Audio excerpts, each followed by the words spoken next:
the Avengers beta is here, and oh man, it was a blast.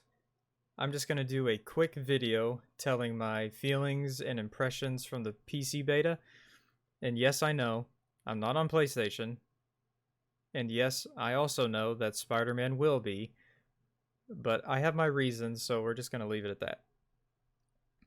So, to start the A-Day prologue, the thing that I have seen the most.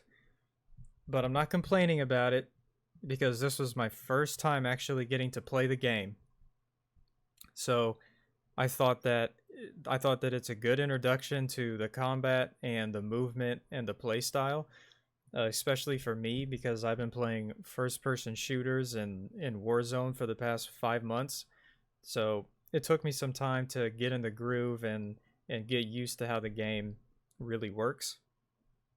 My only complaint about the prologue mission was that it was the only time I got to play as Thor and Captain America, who are the two characters that I'm most excited to play. But even just playing them just makes me even more excited for the game, so I mean, it's not really a complaint. The story missions, I tried not to pay too close attention to them because I would rather have the full story experience whenever the whole game comes out.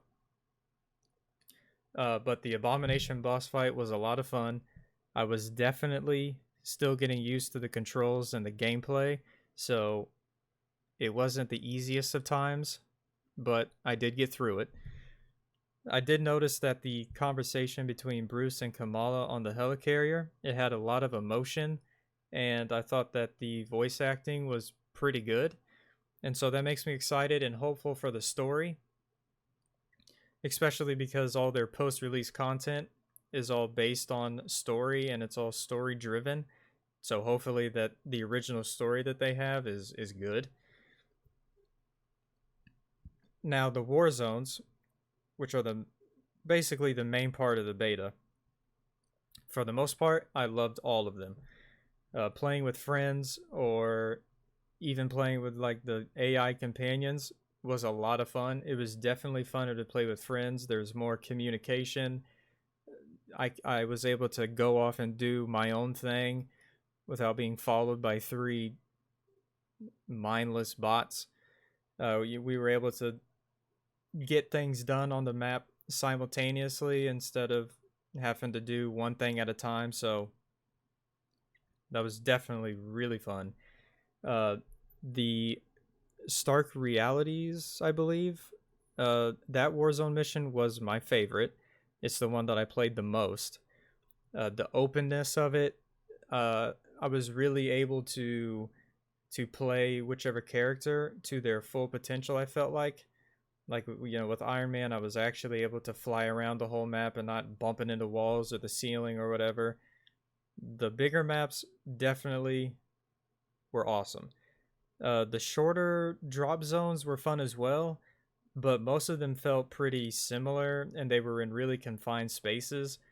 So hopefully on full release, those drop zones, the shorter ones, hopefully they kind of open up a little bit. The one thing that surprised me is the movement and the smoothness of the characters. So for Hulk, even though he's big and slow, I felt like his combat and his jumping was really smooth and pretty seamless.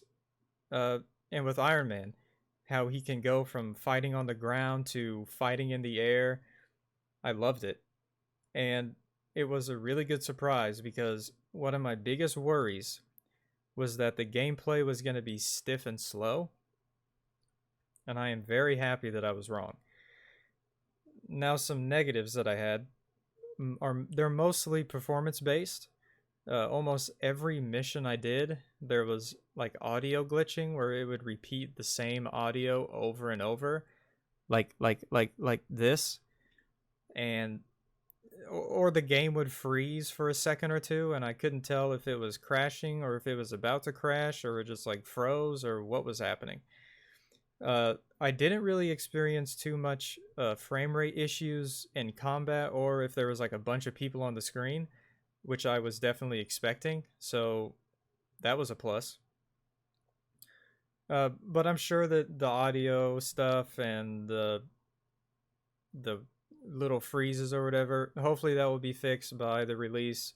And if not, hopefully they will fix it eventually, or at least minimize it a little bit, because I kid you not, I had that on every single mission that I did.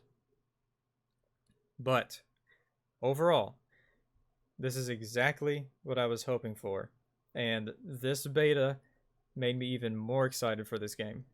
I think that the foundations are strong, and if they keep to what they are promising and hinting at, I think this game has a ton of potential. I will be putting out individual character reviews this week and next week, so look out for those.